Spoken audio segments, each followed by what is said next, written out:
que ustedes me vean como un profesor o como una persona de algún tipo de autoridad.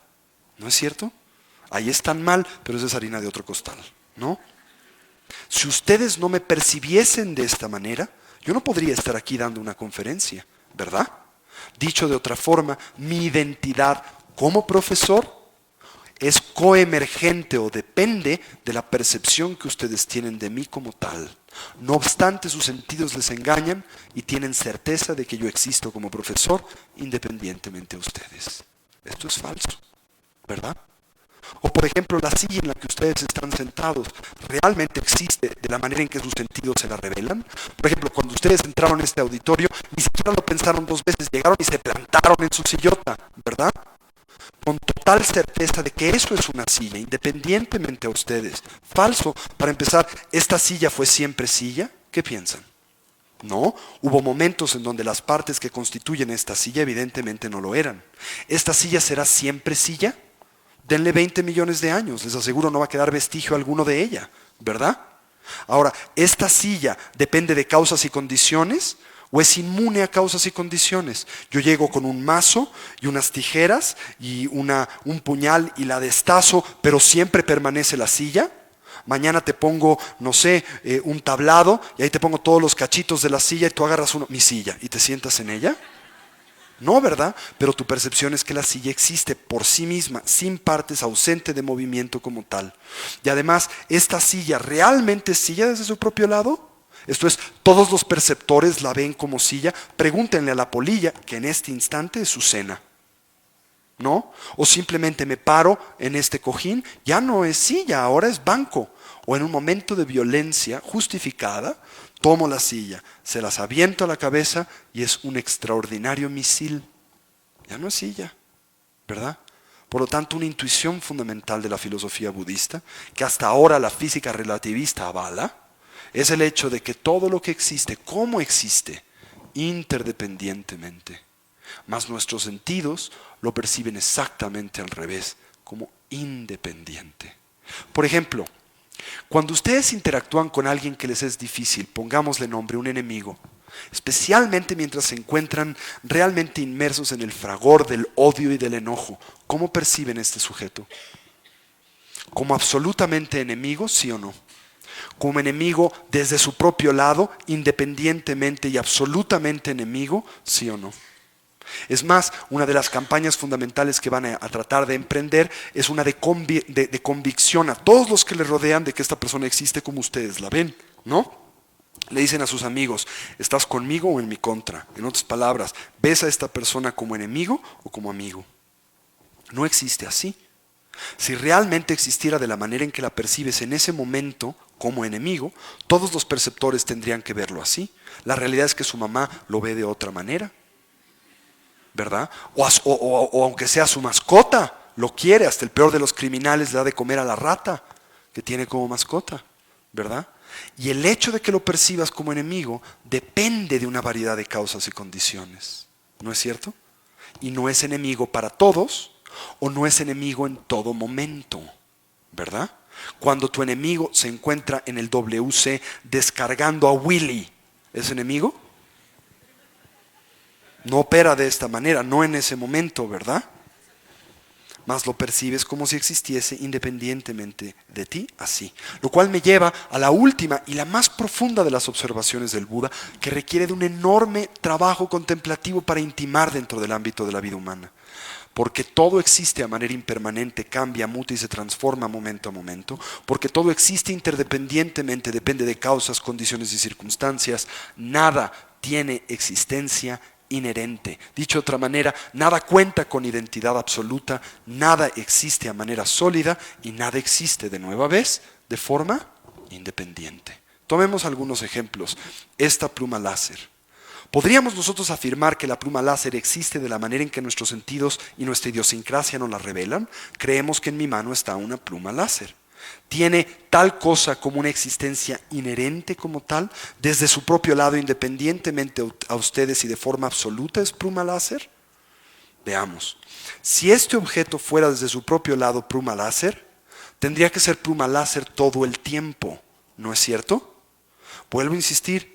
Si se los aviento, esta pluma láser ya no es pluma láser, es misil, ¿verdad? Si tomo esta pluma láser y la tiro aquí afuera al pasto, las hormiguitas, que también son perceptores, no dicen, ay, mi pluma láser finalmente, gracias, dioses, ¿no? No ven una pluma láser. Es más, sería difícil concebir qué tipo de objeto tiene la oportunidad de percibir o de codificar sobre de esta base, ¿no es cierto? Al mismo tiempo les preguntaría, las partes que... Primero, ¿este objeto está compuesto de partes, sí o no? Tus sentidos te lo revelan como un sólido, pero en realidad está compuesto de partes. ¿Las partes que constituyen esta pluma son pluma láser? Si le quito la tapita y te la pongo ahí, ¿vas a tomar tu pluma láser? No, ¿verdad? Por ende, ¿esta pluma láser fue siempre pluma láser? No. ¿Será siempre pluma láser? No. ¿Tiene una identidad inherente como pluma láser? No, porque depende de causas y condiciones para ser pluma láser. Es más, si estoy realmente perturbado, puede ser hasta supositorio. ¿Quién lo niega? ¿Es viable o no? No tiene esta identidad inherente, ¿verdad? O absoluta. Su identidad es relativa, temporal. Depende de las partes que le constituyen para ser pluma y una variable más. Depende de la circunstancia, en este momento el uso como pluma láser. Y algo más importante aún, para ser pluma láser depende de lo que la tradición budista llama imputación mental. El que ustedes le atribuyan el valor, pluma láser. Si ustedes no la ven como pluma láser, no existe de esta manera. No quiere esto decir que no existe, solo quiere decir que no existe con una identidad absoluta como pluma láser y que existe compuesta de partes y en dependencia de causas y condiciones. Esto es algo muy profundo. Y dirán, bueno, esto parece ser un argumento filosófico muy abstruso que tiene que ver conmigo. Una enorme cantidad de cosas. Por ejemplo, ¿no? Tomemos una idea muy concreta. El territorio mexicano. Tenemos una sensación de que en efecto existe tal cosa como el país México. Primero, ¿el país México es sólido o está compuesto de partes? Las partes que constituyen a la nación mexicana son México desde su propio lado independientemente. Esto es, ustedes vuelan un avión por encima de ellas y tienen escrito en todas partes del territorio, México, México, México, México. Toman un poquito de tierra y la transportan a otro lugar y de verdad es un cachito de tierra mexicana. Cualquier perceptor que lo perciba sabe se encuentra en México. Ustedes traen un pobre tibetanito y la avientan en paracaídas en Sonora y está consciente de que está cayendo en el desierto mexicano. No, ¿verdad? El territorio México es una convención que nosotros utilizamos para poder describir un elemento que es un territorio al que por diferentes razones llamamos temporalmente México. Y digo temporalmente porque sabemos que las fronteras y las identidades de los países cambian. Lo mismo podríamos decir de una persona, ¿verdad? El intelectual es intelectual inherentemente estable, sólida y permanentemente intelectual. Es el intelectual en el baño, en la tina, mientras hace al baño, mientras está enfermo, cuando hace el amor, cuando está molesto, ¿es siempre intelectual? No, ¿verdad?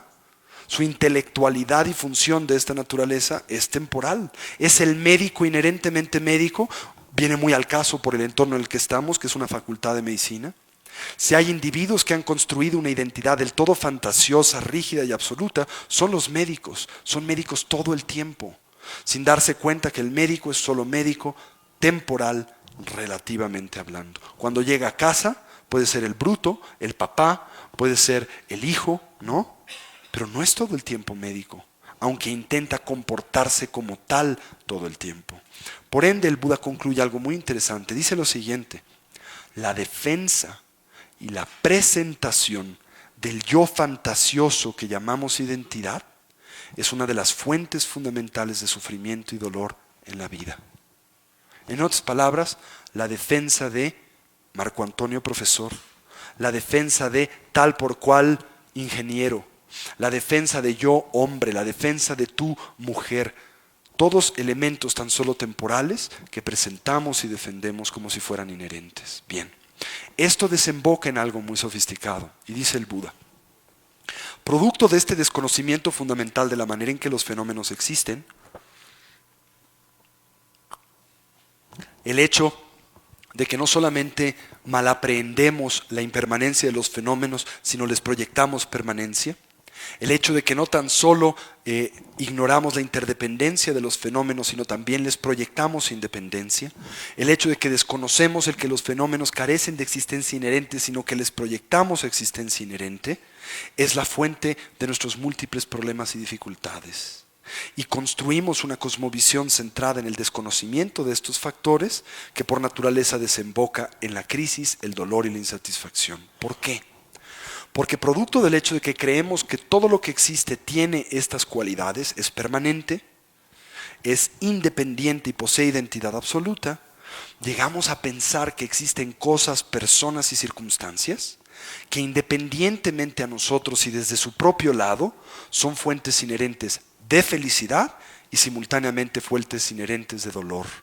Por ende, creemos que el arte del vivir tan solo gira en torno al tratar de asegurar el conseguir aquello que es una fuente de felicidad y deshacernos de aquello que es una fuente de dolor. Y nos pasamos una buena parte de nuestras vidas trabajando y funcionando, interactuando con el mundo a través de estos presupuestos esencialmente centrados en una visión equivocada de la realidad. ¿Cómo es que entonces plasmamos esta concepción de la que acabo de hablar? Detallémoslo de una forma muy gradual para que podamos entender cómo hacemos esto. Bien, el Buda dice lo siguiente. Comenta que la ignorancia de estos factores, esto es, la impermanencia, la interdependencia y la ausencia de identidad absoluta en los fenómenos, conduce al sufrimiento constante, incontrolable y recurrente. Y la palabra que se utiliza dentro del ámbito de la filosofía budista para describir este proceso, la han oído con anterioridad, es la palabra samsara. ¿Han oído esta palabra? Hay un perfume que se llama así, samsara. Y al ponérselo no saben que en realidad lo que se están ustedes poniendo, rociando, son incontrolables, recurrentes dificultades y problemas. Es lo que esta palabra significa, ¿no? Debería de mejor haber un perfume que se llamase nirvana, ¿sí? Porque el samsara no es algo muy agradable. Bien, ¿cómo construimos entonces el samsara? Que no es un lugar, aunque no lo crean, el samsara no es la Ciudad de México, aunque se acerca. El samsara no es Haití, ni Cuba, ni China. El samsara es una forma de interactuar con el mundo, centrada en el desconocimiento de estas características fundamentales de la realidad, que desemboca en la decepción, el sufrimiento y el dolor, constante, incontrolable y recurrente. Bien, si lo piensan, la mayoría de nosotros elaboramos a lo largo de nuestras vidas una variedad de estrategias que pensamos pueden ayudarnos a trascender nuestras dificultades cotidianas.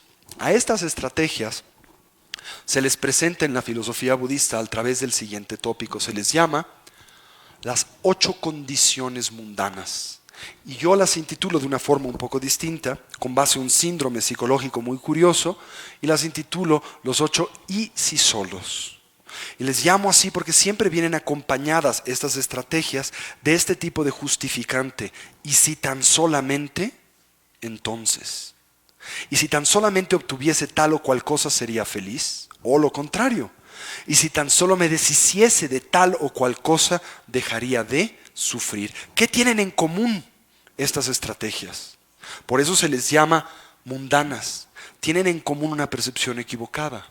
La percepción tiene que ver con la idea de que el dolor o la felicidad, ¿de qué dependen?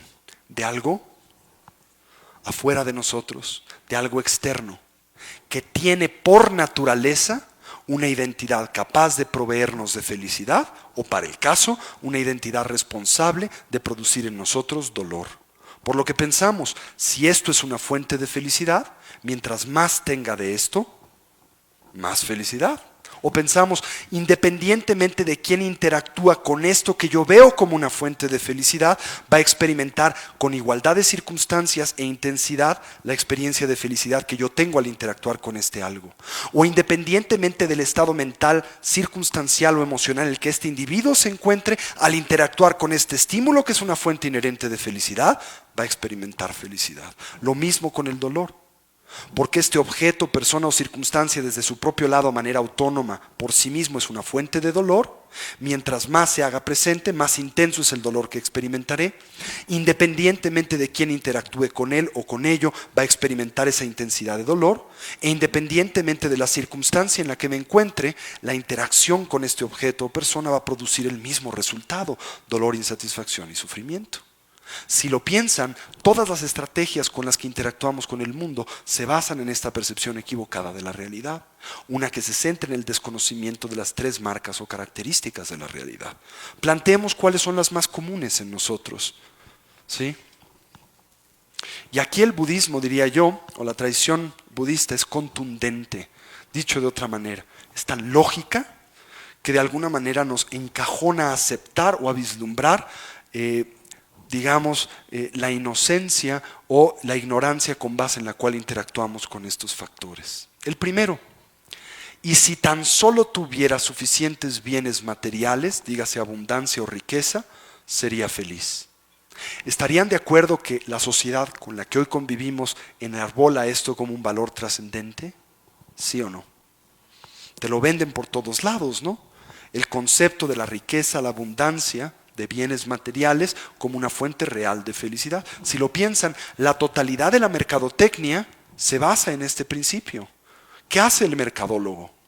Básicamente, el arte del mercadólogo es venderte como necesario lo que es totalmente innecesario, ¿verdad? Y para hacer esto, ¿qué te tiene que decir? Si usted compra tal o cual pañal, va a ser feliz de forma duradera y permanente. Y luego tiene que hacer algo todavía más complejo: convencerte de que se equivocó, que ha salido un nuevo modelo y este de verdad te va a hacer feliz. ¿Cierto o falso? Bien, deduzcámoslo a la manera del Buda. Si en efecto existieran estas variables como fuentes reales de felicidad, ¿cómo funcionarían? Si un yate fuera una fuente inherente de felicidad, como muchos a menudo lo concebimos, ¿no? Si tan solo tuviera un yate, sería feliz. Y te imaginas en Acapulco en él, ¿no? Bueno, si un yate fuera una fuente inherente de felicidad, a mayor cantidad de yates, mayor felicidad. El dueño del astillero tendría que ser el hombre más feliz del mundo, ¿no? No sé si alguna vez tuvieron la oportunidad de ver alguna fotografía de Onassis. De feliz tenía poco, estaba jetón una buena parte del tiempo, ¿verdad? Y tenía muchos barcos y muchos yates, ¿cierto o falso? Independientemente de quién interactuase con el yate, que en realidad existe como una fuente inherente de felicidad, tendría que experimentarlo de esta manera. Desde el magnate que se encuentra tomándose su daiquiri en la cubierta, increíblemente atendido en este maravilloso bote, hasta el maquinista que está a 45 grados centígrados lubricando el pistón, estaría encantadazo porque está en un yate, y el yate es una fuente inherente de felicidad.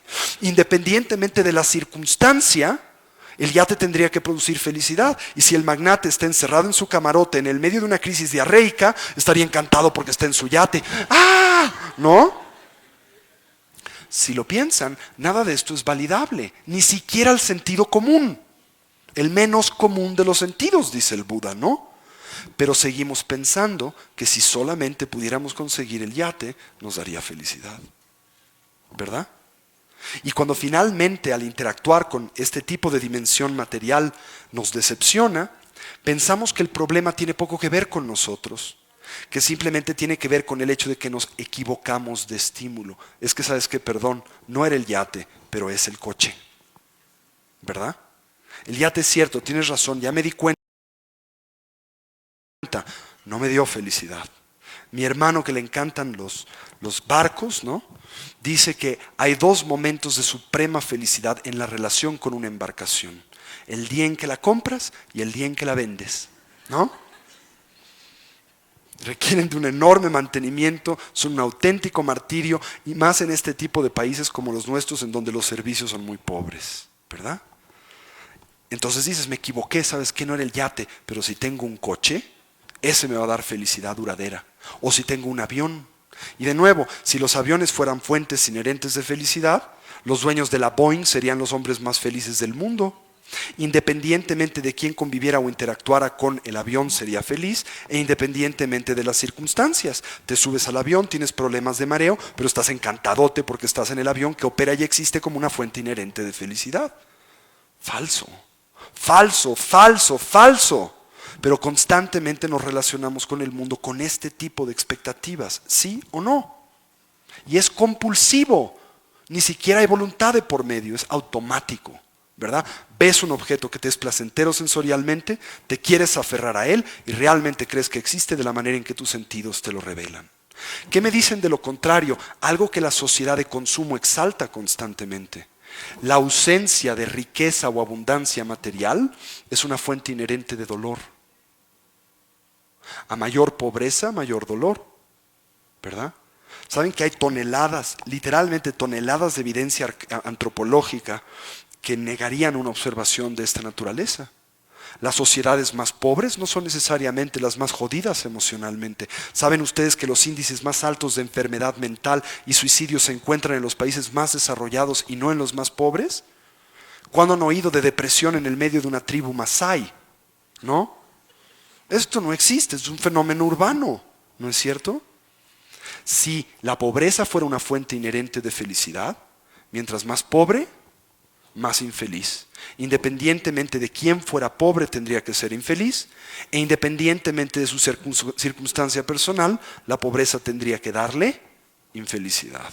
¿Es esto validable por ustedes empíricamente en su relación con el mundo? No.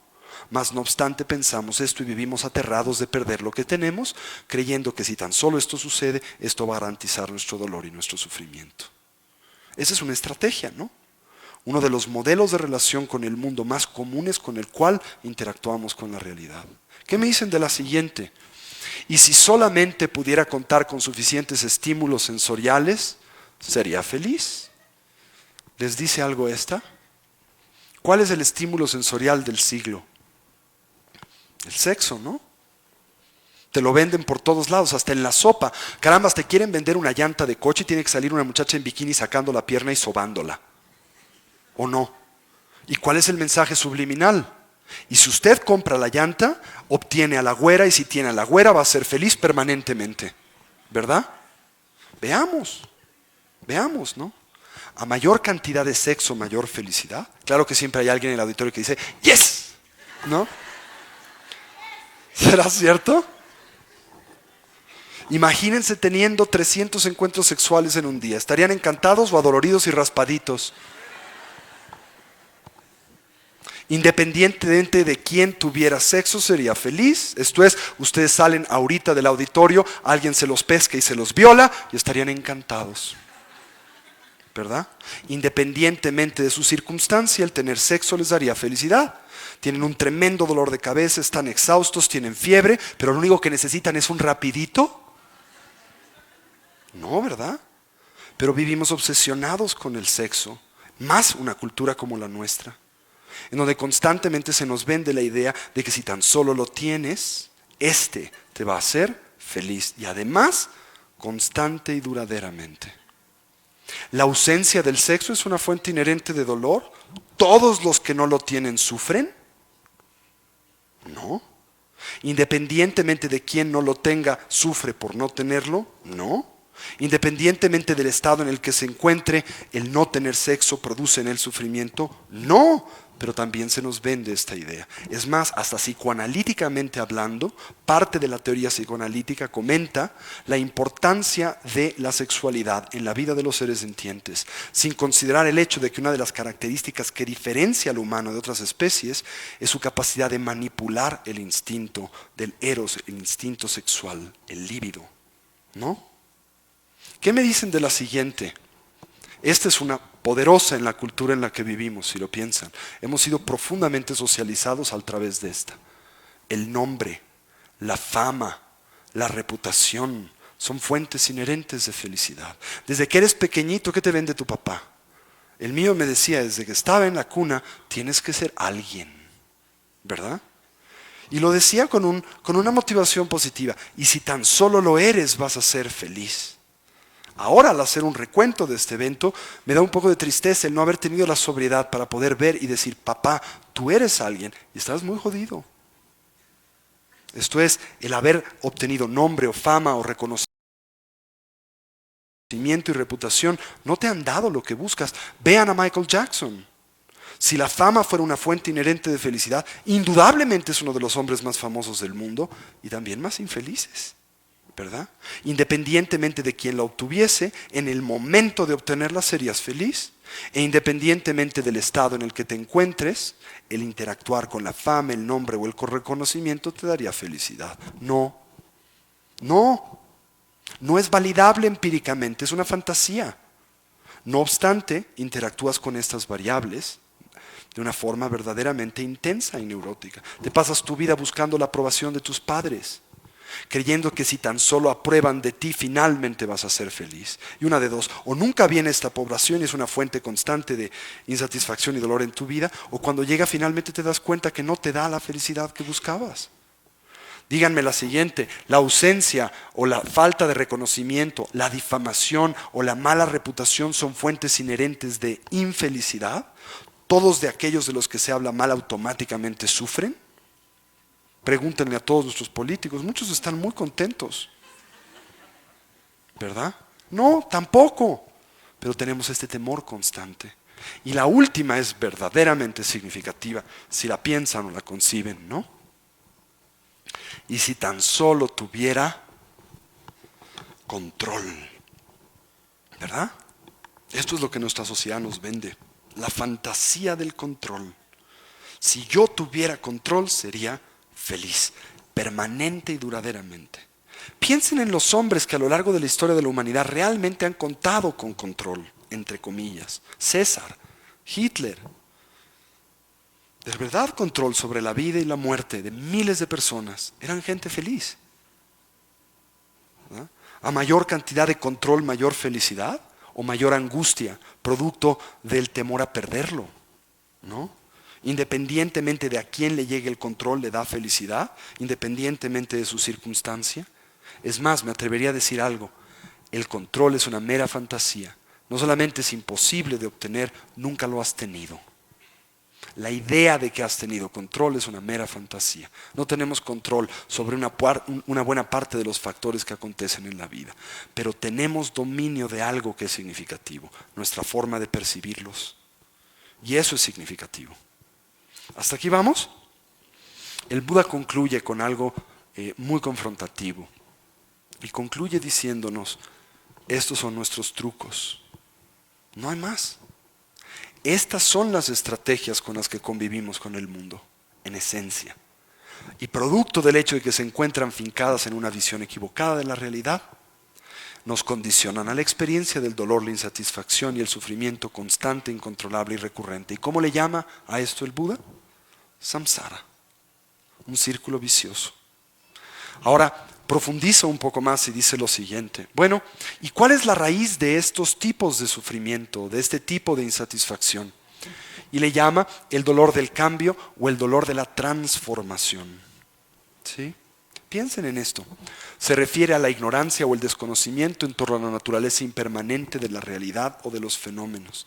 Básicamente esto quiere decir que en la mayoría de nosotros existe una verdadera estructura de negación en torno a la realidad, el cambio, la impermanencia y el movimiento de todo lo que existe. Y es cierto, ¿no? Por ejemplo, cuando ves la silla, tienes la sensación de que la silla en la que te sentaste hace un momento y en la que te estás sentando ahora es la misma. O por ejemplo, tienes la sensación de que la persona que expone el día de hoy es exactamente igual en este instante a la persona que expuso en la mañana. Todo esto es falso. No soy la misma persona. No lo soy biológicamente, puesto que todo en mí materialmente cambia, muta, se transforma y se mueve. Y no lo soy mentalmente, puesto que también el proceso de mi cognición y emotividad es uno dinámico y en transformación constante. Es una realidad el poder afirmar que no soy la misma persona en este instante que era en la mañana. De la misma manera que la silla en la que te sientas no es la misma, tan solo da una apariencia de continuidad, pero no tiene identidad absoluta. ¿Se entiende esto? Bueno, esto no es difícil de entender intelectualmente. Finalmente el budismo es sentido común, pero es muy difícil de intimar. ¿Sí? Es muy difícil de realmente comprender el que todo cambia y se transforma. Y el Buda concluye algo muy interesante y muy simple. Dice: a mayor resistencia al cambio, ¿qué? Mayor dolor. ¿Sí? Y ahora una pregunta importante será: ¿y en nosotros hay resistencia al cambio? ¿Qué piensan? Tendría más bien que decir poca o mucha. Enorme, ¿no? Si hay algo que nos cuesta trabajo es lidiar con el cambio. Y es una de las pocas cosas sobre las cuales no podemos tener control alguno. Todo cambia, ¿sí? Entonces el Buda concluye, mientras no logremos convivir adecuadamente con la naturaleza impermanente de los fenómenos, estaremos sujetos a incontrolables recurrentes dificultades y problemas. Y la última variable para cerrar esta primera unidad o presentación es la siguiente. ¿Se acuerdan? La última forma de dolor de la que hablábamos, el dolor sutil o todo permeante, ¿sí? ¿Qué quiere decir esto de sutil? Básicamente, difícil de detectar, difícil de entender.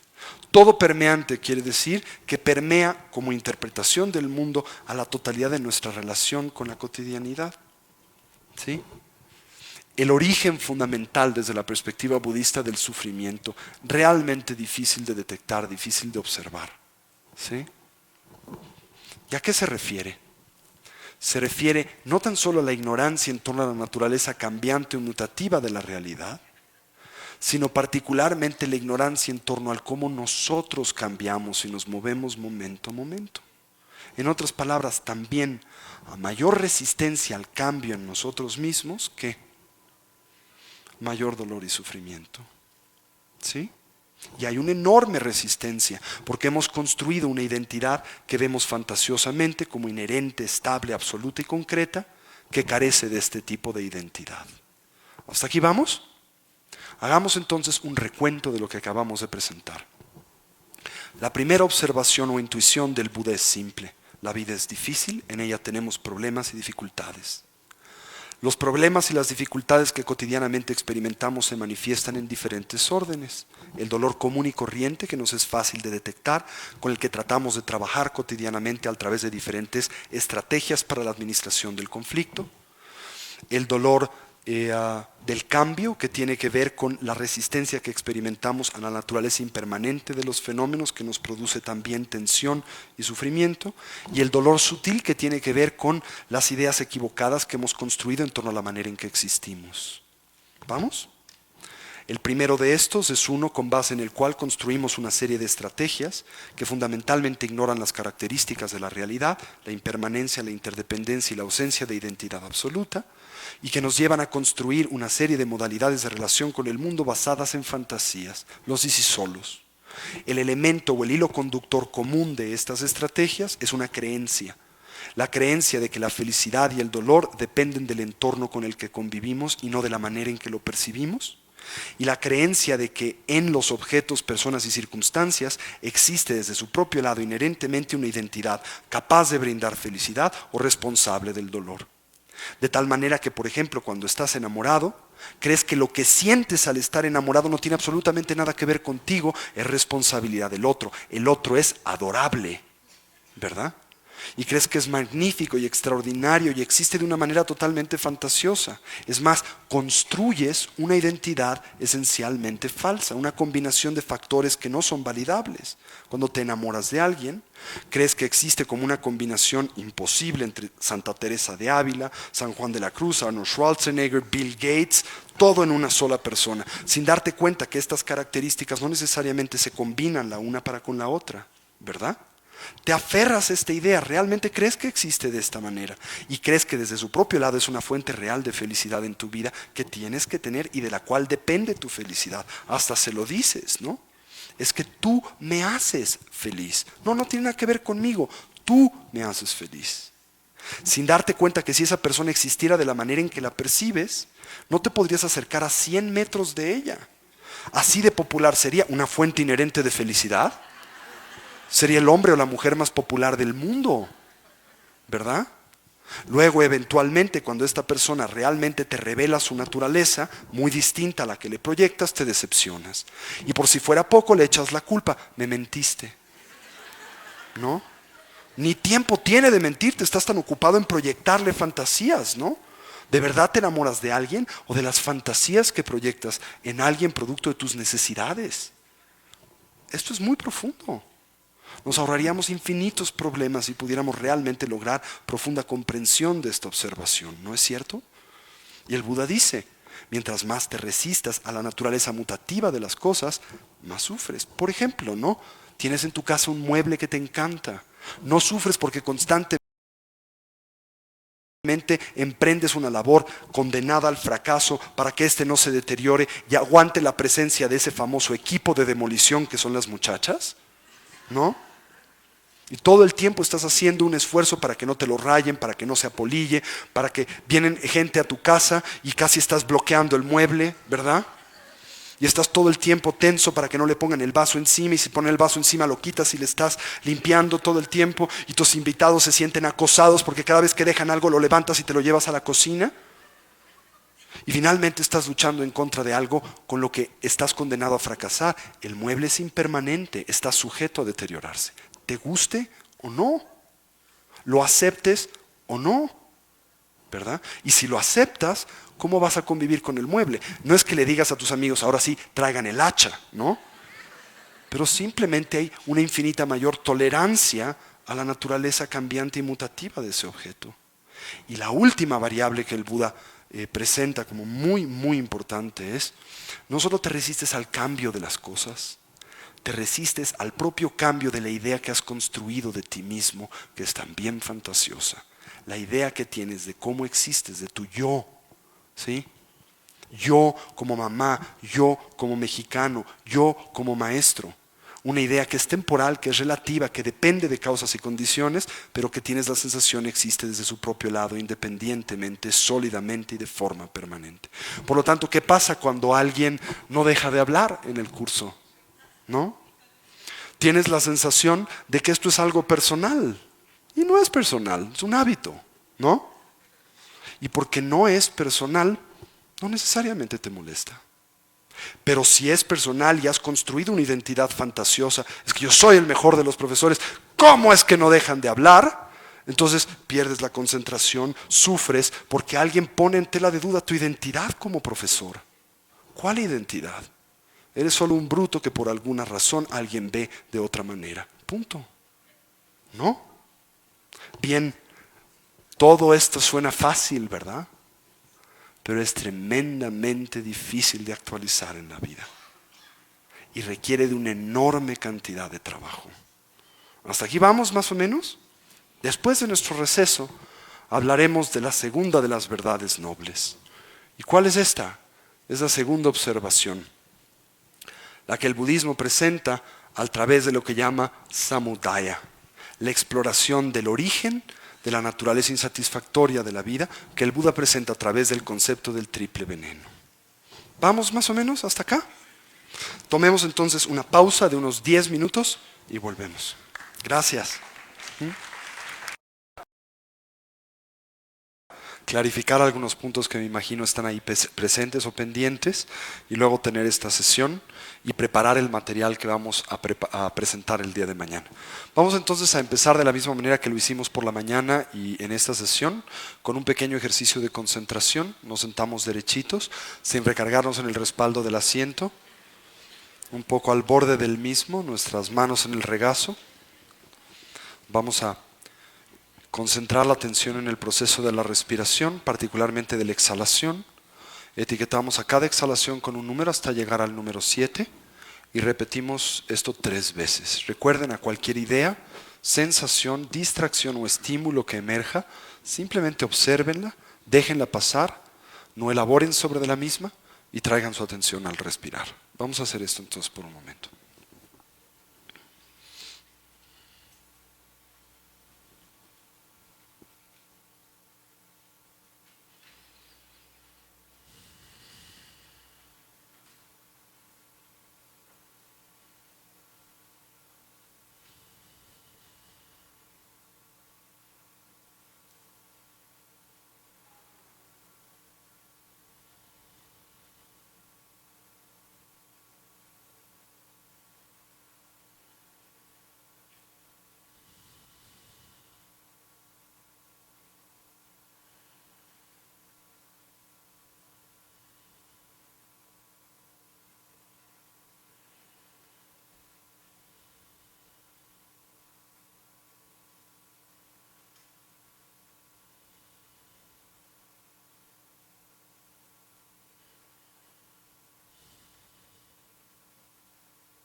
Asentamos nuestra intención, que es la de escuchar con atención y concentración.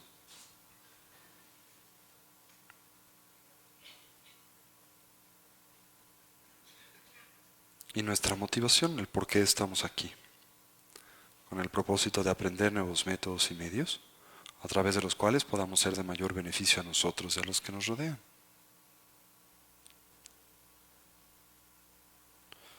Y traemos de vuelta nuestra atención. Muy bien. Entonces, durante el día de hoy hemos tocado la primera de las observaciones del Buda. Esto es la primera de las 4 verdades nobles, la verdad del dukkha o la verdad del sufrimiento. Y ahora nos vamos a concentrar en la segunda de las intuiciones o observaciones fundamentalmente válidas del Buda, descrita a través de la palabra sánscrita samudaya y que traducimos al español como origen o causa. Estos son las variables que participan y determinan precisamente la experiencia de su primera observación, dukkha o sufrimiento. Si lo piensan, estas 4 observaciones del Buda pueden ser divididas de la siguiente forma. Las primeras 2, esto es, la presentación de la naturaleza del sufrimiento y de las causas que la promueven, tratan de un examen de la experiencia presente que nos caracteriza. Esto es, todos tenemos problemas, los problemas que experimentamos tienen algún tipo o algún orden o nivel de origen. Las últimas 2 de las intuiciones del Buda, esto es, la de la cesación y el camino o los medios que conducen a su cesación, esencialmente nos plantean posibilidades a futuro, esto es, cómo a través de ciertos elementos y conocimiento de ciertas variables podemos conducir a nuestra existencia a la definitiva cesación del sufrimiento. Bien, hablemos entonces de la segunda de las verdades nobles, origen. El Buda contempla el hecho de que nosotros en efecto experimentamos dificultades y problemas recurrentes dentro del ámbito de la vida cotidiana, en esencia porque convivimos o interactuamos con el mundo a través de una serie de filtros emocionales y cognitivos que nos llevan a distorsionar los contenidos de la realidad, la manera en que las cosas son. Si ustedes recuerdan, les comentaba al principio de nuestro seminario que cuando el Buda vivía, la gente le hacía una variedad de preguntas, pero una de las que constantemente hacían a él era qué enseñaba, ¿no? Y por qué lo enseñaba. Y él solía decir que en esencia lo que él enseñaba era la manera en que las cosas son y que la motivación por la que lo hacía era con el objetivo de que pudiéramos encontrar herramientas para superar nuestras dificultades y problemas, ¿no? Desde esta perspectiva, el Buda encuentra, como hemos venido reiterando a lo largo del día, el que el sufrimiento o el dolor cotidiano en esencia proviene de una visión distorsionada de la realidad y que esta visión distorsionada de la realidad se finca en esto que la tradición budista llama el triple veneno, una serie de filtros que nos impiden ver las cosas como son, que es la enseñanza fundamental del Buda. A estos filtros se les representa iconográficamente en la tradición pictórica del budismo tibetano a través de una pintura, una representación que es descrita como el Tsipa Korlo en la lengua tibetana, o la rueda de la vida. Y el eje o el centro de la vida limitada o de la vida cíclica o de la vida compulsiva o de la vida caracterizada por el sufrimiento es representada por estos 3 animales, un cerdito, un puerquito que representa la fuerza de la ignorancia, en esencia el desconocimiento de la realidad, una serpiente que representa la fuerza del enojo, el odio o la aversión, y un gallo que representa la fuerza del apego y del deseo. En combinación, y si ustedes los ven, todos se toman, el puerquito toma de la cola al gallo y a la serpiente, básicamente tratando de simbolizar el que estos elementos siempre se dan en conjunto. Una vez que hay ignorancia, hay apego y aversión. Cuando hay aversión, hay apego e ignorancia. Cuando hay apego, hay aversión e ignorancia. Todos se presentan de forma conjunta. Y estos determinan nuestras experiencias agradables. Y más tarde, cuando hablemos el día de mañana un poco en torno a la naturaleza de la mente y su eterna continuidad, mejores renacimientos, o por el contrario determinan el sufrimiento o el dolor, o también peores renacimientos. De esto hablaré un poco el día de mañana. Muy bien. ¿O de qué trata? ¿Cuáles son estos venenos de los que hablamos? La tradición budista los presenta a través de estas 3 primarias categorías: la ignorancia, el apego y la aversión. Definamos uno por uno, tratemos de explorar qué es lo que significan.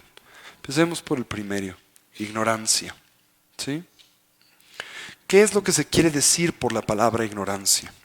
La palabra ignorancia es una que utilizamos o que uso dentro de la lengua española para traducir conceptos un poco más amplios dentro del ámbito de la filosofía budista. La palabra que se utiliza dentro del sánscrito para hablar de la ignorancia es la palabra avidya. Vidya quiere decir en la lengua sánscrita conocimiento o un modelo cognoscitivo. A es una partícula de negación, por lo que la correcta traducción de la palabra vidya sería algo así como una inhabilidad para conocer, algún tipo de obstrucción dentro del ámbito de nuestra capacidad cognoscitiva. La traducción a la lengua tibetana es interesante para nosotros. La palabra que se utiliza es la palabra marikpa. Rigpa tiene dos órdenes, dos diferentes acepciones, dos órdenes de sentido. Rigpa en primera instancia literalmente significa vidya, modelo de conocimiento. Ma es una partícula de negación en la lengua tibetana, por lo que ma rigpa implicaría una negación para la posibilidad de conocer. Esto es algún tipo de disfunción cognoscitiva. Pero otra acepción de la palabra rigpa en la lengua tibetana es familia. Por lo que ma es una partícula de negación y por tanto una partícula de escisión. Ma rigpa implicaría la separación de la familia, el divorcio de la familia, que en este contexto es utilizado como una metáfora para significar a la realidad. La familia es la realidad y lo que nos dificulta o lo que produce en nosotros problemas y dificultades es un divorcio de la realidad. ¿Se entiende más o menos esto? Esto es muy importante para el mundo tibetano. Al mismo tiempo, la tradición tibetana comenta que existen diferentes tipos, clases o categorías de ignorancia. Y dos de las primarias son descritas con base en lo que llamamos ignorancia activa e ignorancia pasiva. Por ejemplo, no sé, vamos a suponer que veo a cualquiera de ustedes, Pedro, ¿ok?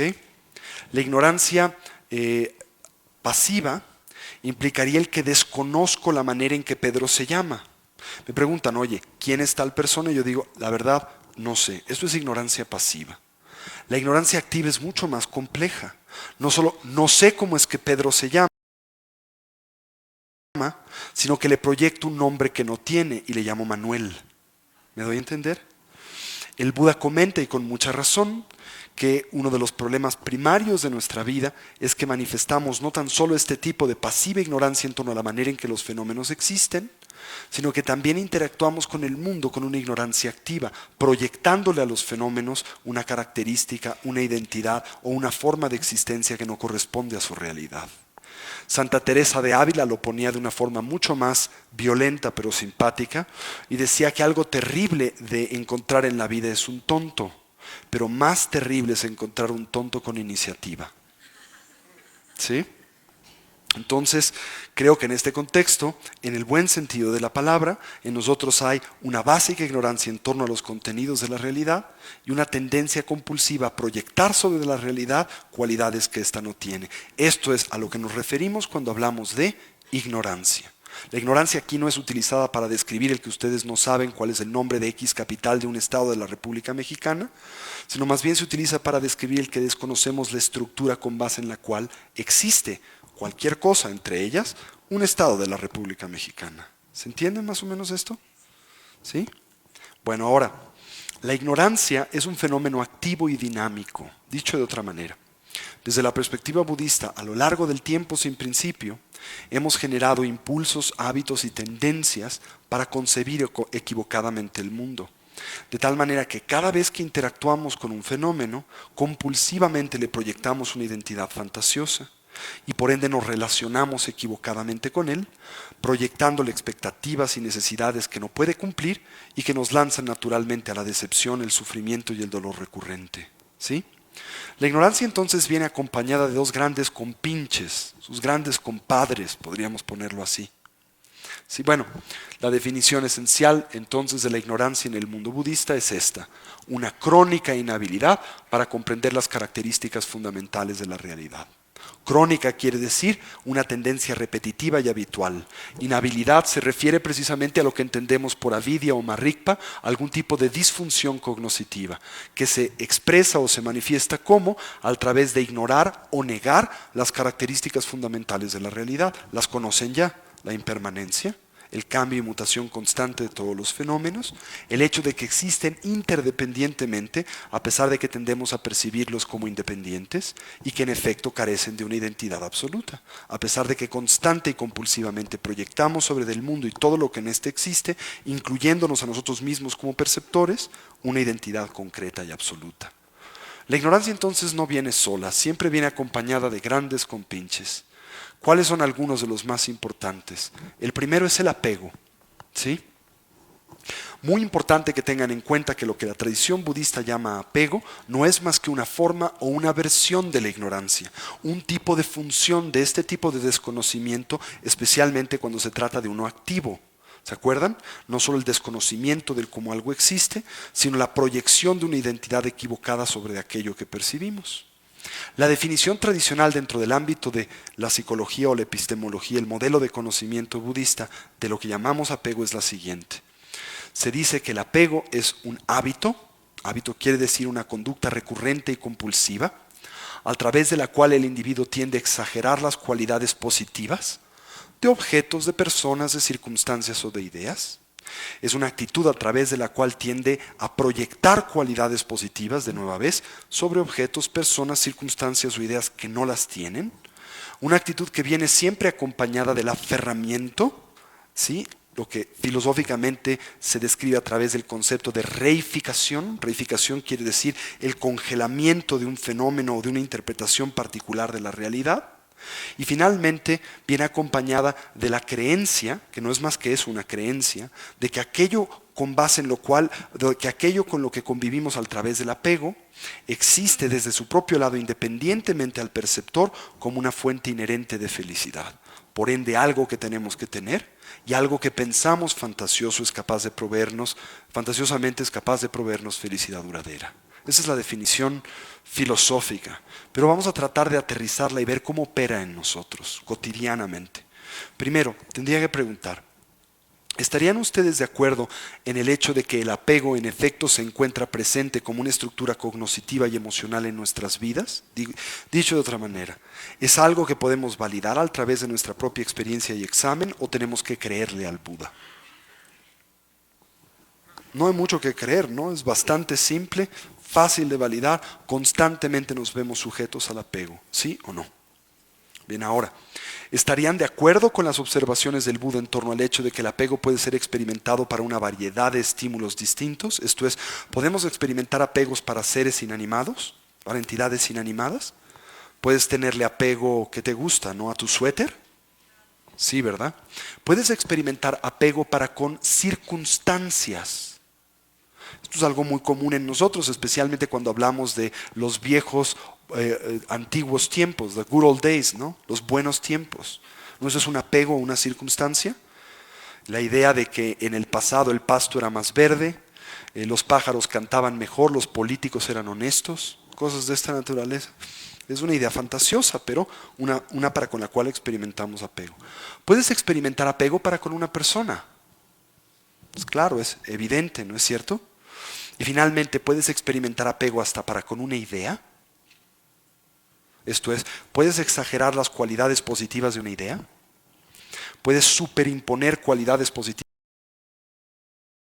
sobre una idea que no tiene? ¿Puedes aferrarte a esta interpretación? Inclusive llegar a pensar que esta idea existe como una fuente inherente de felicidad y por lo tanto pensar que debes de imponerla sobre de todos porque si solamente la aceptan van a ser felices. ¿No es lo que hacen los testigos de Jehová? Y no lo hacen por maldad, finalmente lo hacen por ignorancia. Una creencia basada en la exageración de los valores positivos de algo, creyendo que existen de la manera en que los perciben y que por lo tanto tienen valor universal.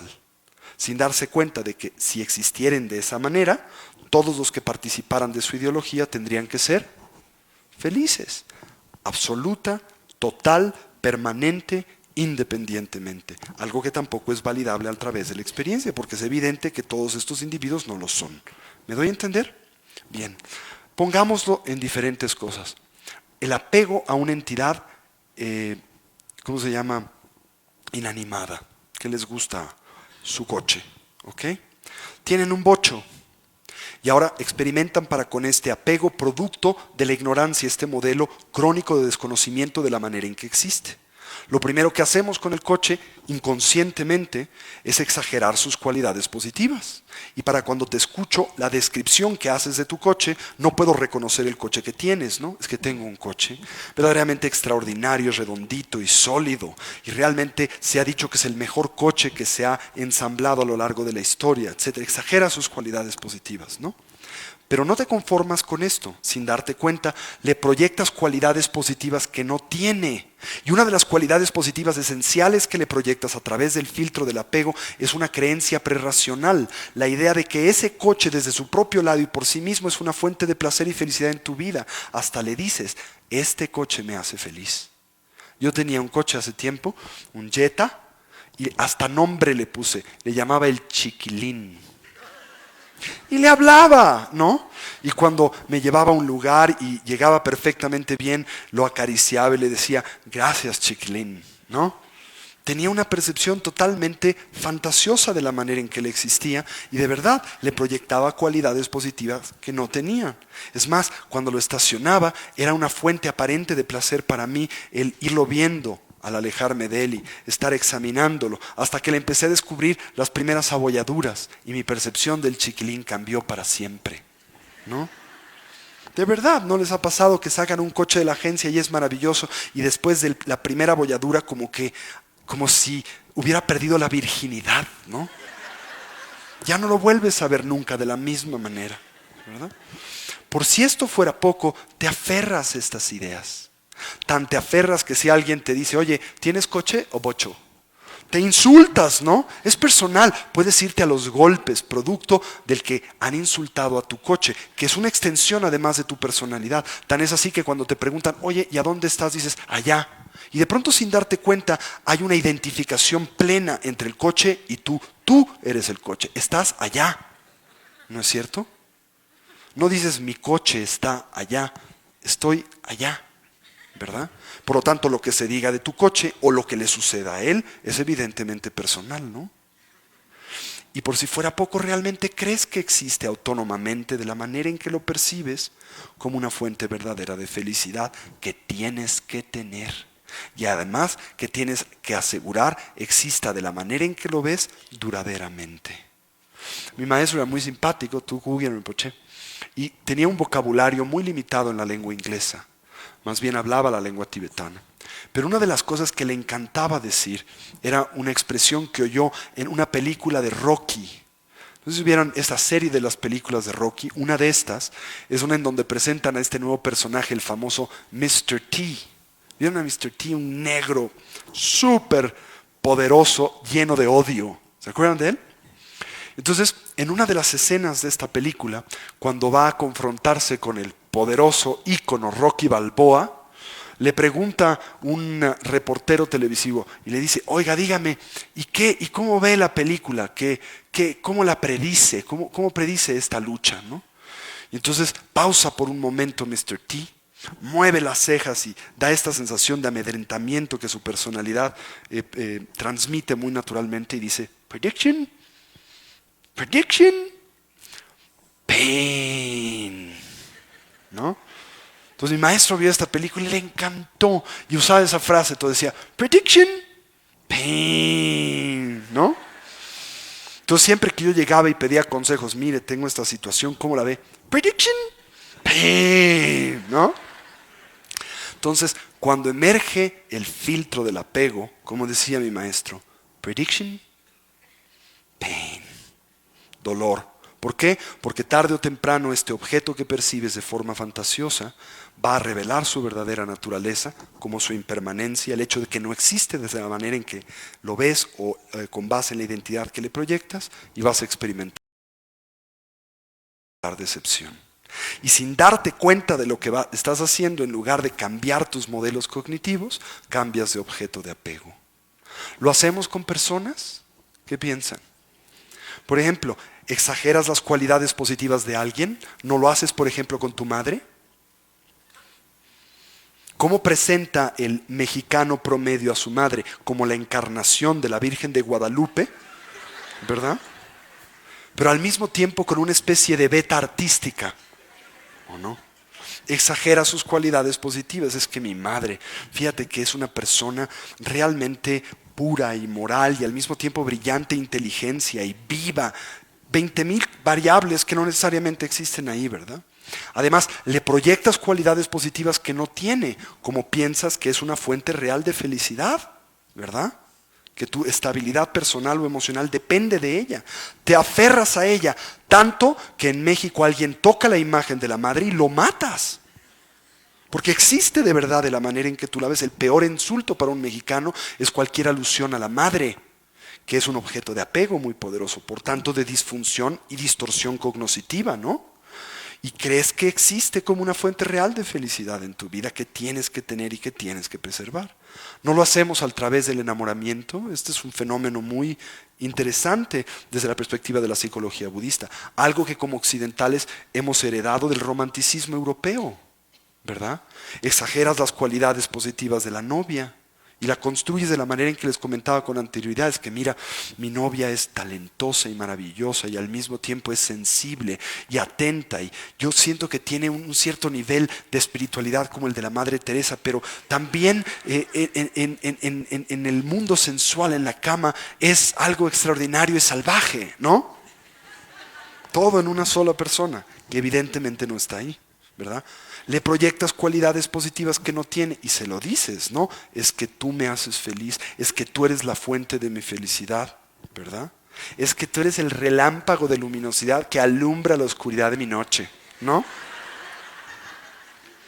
Le dices, te aferras a esta interpretación y te pueden decir, fíjate que estamos muy preocupados porque hemos descubierto que tu novia es narcotraficante y está inmersa en un grave problema legal y es autora de todos los crímenes de Ciudad Juárez, ¿no? ¿Y qué es lo primero que dices? Siempre supe que tú no querías que yo fuera feliz, ¿verdad?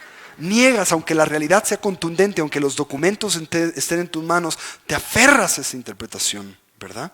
Y realmente piensas esta persona es responsable de lo que tú sientes y que no tiene nada que ver contigo. Esa persona lo produce sin darte cuenta de que si existiera de la manera en que la ves o la sientes, todo mundo que conviviese con ella tendría que experimentar lo mismo que tú. Por ende, no serías el único novio, habría cientos de novios, ¿verdad? No te das cuenta de esto. Eventualmente la otra persona no puede satisfacer el nivel de proyectividad y demanda que sobre de esta haces. Tarde o temprano revela su auténtica naturaleza y te decepcionas. Y por si fuera poco, ¿qué haces? Te enojas porque esta persona te mintió. Y acabas como Amanda Miguel, él me mintió, ¿no? Y en realidad, es que de verdad podríamos escribir un texto en torno al budismo y la canción ranchera mexicana. Porque la canción ranchera mexicana está repleta de disfunciones cognitivas, ¿no? Y tú eres la culpable, ¿no? O sea, todas las funciones de la percepción equivocada están ahí presentes, ¿no? Esto es el apego. Ahora, algo que el Buda nos plantea es muy interesante, nos dice bien, con base en este análisis, ¿qué piensan? ¿Tienen uno que otro apego? Y su conclusión es radical, no tienen uno que otro apego. Percibimos el mundo a través del apego. Esto no lo haces con una u otra cosa, lo haces con todo lo que te es placentero. Te relacionas con ello a través del apego. Por ende, siempre generas las causas que producen dolor, constante, incontrolable y recurrente. Y desgraciadamente el apego no viene solo, viene acompañado de otra estructura adicional cognitiva que llamamos en la tradición budista aversión. ¿Sí? Otra forma de ignorancia. Digamos, la otra cara de la moneda de la percepción equivocada de la realidad. En la aversión que hacemos, la aversión es un hábito, una estructura compulsiva, recurrente, con base en la cual ¿qué hacemos? Exageramos las cualidades ahora negativas de objetos, personas, circunstancias o ideas. Superimponemos cualidades positivas sobre lo que no las tiene. Nos aferramos a estas interpretaciones y construimos la creencia de que aquello que vemos a través de los ojos de la aversión existe autónomamente desde su propio lado, sólidamente como una fuente inherente de dolor, por ende algo de lo que nos tenemos que deshacer, con base en la creencia de que si nos deshacemos de ello, dejaremos de sufrir. Pregunta, ¿Podemos validar a través de la observación más simple la presencia de la aversión en nuestras vidas? ¿Sí o no? ¿O tienen que creerle al Buda? ¿Es un acto de fe? No, sentido común. Cualquier individuo puede descubrir la presencia de este modelo mental cotidianamente.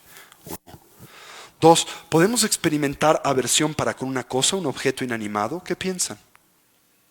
¿Podemos experimentar aversión para con una persona, un objeto animado? ¿Podemos experimentar aversión para con una circunstancia? ¿O podemos experimentar aversión para con una idea? Sí, finalmente, como se trata de un filtro o modelo cognoscitivo, es uno que podemos utilizar para interactuar con la totalidad de la realidad, sin importar cuáles sean sus características. Aterricémoslo con algunos ejemplos. Tengo un amigo con el que estudié la preparatoria, muy querido por mí, que ahora se ha convertido en uno de los más importantes cineastas mexicanos, Rodrigo Prieto. Hizo la fotografía de Amores Perros y de esta última película de este hombre que se llama M o algo así. The Eighth Mile se llama la película. Bien, Rodrigo era un personaje, es un personaje muy interesante. Cuando éramos chicos, solíamos quedarnos él en mi casa o yo en su casa para estudiar, ¿no? Teníamos una clase de leyes a las 7 de la mañana y Rodrigo, como mucha gente, tenía un gran apego al sueño. Siempre se levantaba tarde y como tribilín corría por todo su cuarto para encontrar sus cosas para poder salir volando por la puerta y llegar a tiempo a clases. Pero había una condición muy particular en su cuarto, tenía una cama que daba exactamente a la puerta de entrada de su cuarto y siempre, puesto que se levantaba un poco atolondrado, medio dormido, acababa invariablemente pegándose con la pata de la cama en el pie. Y él tenía estructurado un ritual extraordinario. Cada vez que se peleaba con la pata, que se golpeaba con la pata, montaba en ira, corría a una gaveta, sacaba unos cerillitos, los prendía y quemaba la pata mientras le gritaba: ¡desgraciada! ¡Me has golpeado! ¡Toma, toma! ¿No? Tenía uno que arrastrar: Rodrigo, por favor, tranquilo, ¿no? Él tenía plena convicción de que la pata, al haberlo golpeado, había expresado algún tipo de animosidad personal. Que de verdad, a lo largo del día, ésta había esencialmente planificado cómo vengarse de él. ¿Verdad? De tal manera que en el instante en que se golpeaba con ella, exageraba sus cualidades negativas. Es perversa, es mala, ha estado mal educada, ¿verdad? Le proyectaba cualidades negativas que no tenía, ¿no? Como el hecho de que ella era responsable del dolor que tenía él en su pie y no tenía nada que ver con él. Se aferraba a esta interpretación de tal manera que cuando lo tratabas de arrastrar de la cama, seguía quemándola, hasta que un día realmente quemó la cama, ¿no? Y de verdad tenía convicción, por lo menos mientras se encontraba bajo el influjo de este estado mental, de que la pata era responsable de este evento. Ella lo había golpeado. Pensarán que mi amigo Rodrigo es tonto, pero ¿cuál es la reacción automática que tienen cuando se golpean con algo? ¿No quieren golpear de vuelta?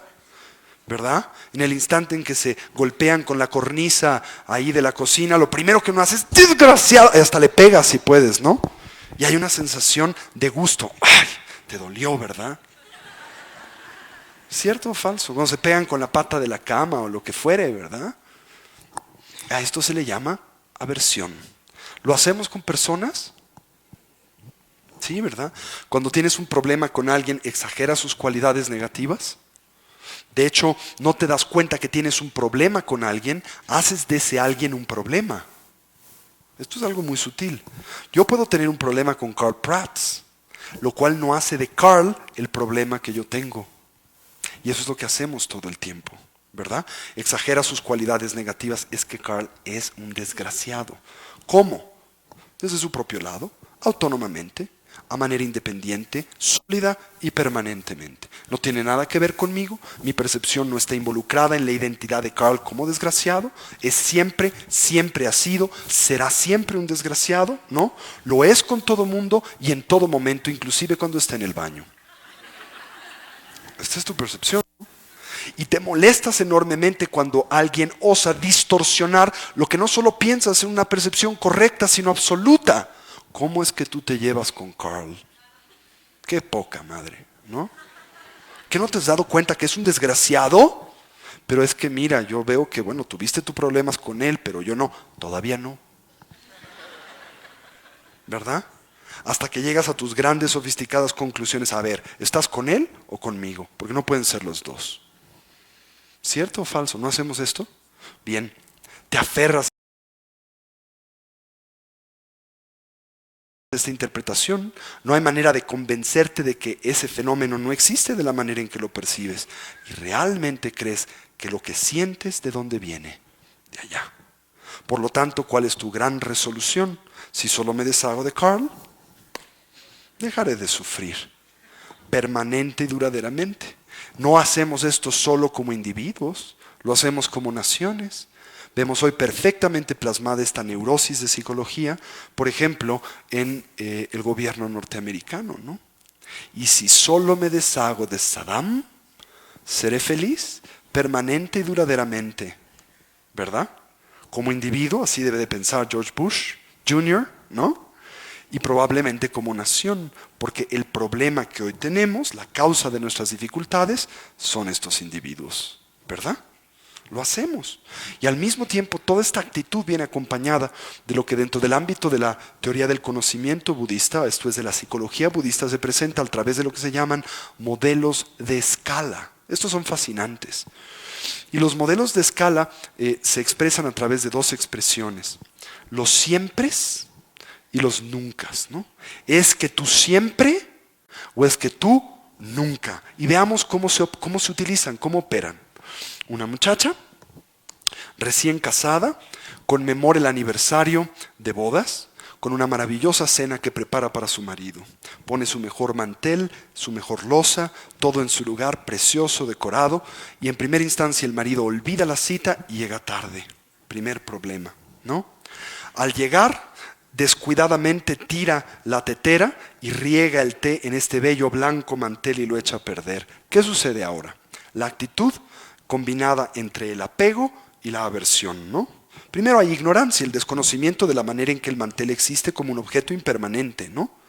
Y el hecho de que el mantel finalmente no es una fuente inherente ni de felicidad ni de dolor y que no va a estar presente todo el tiempo. Luego viene el apego, exagera sus cualidades positivas, por lo tanto piensas que el mantel es realmente importante y una fuente de felicidad en tu vida. Y luego viene la aversión, exageras las cualidades negativas de tu marido. ¿Cómo? Es que tú siempre tiras el mantel o tiras el té en el mantel.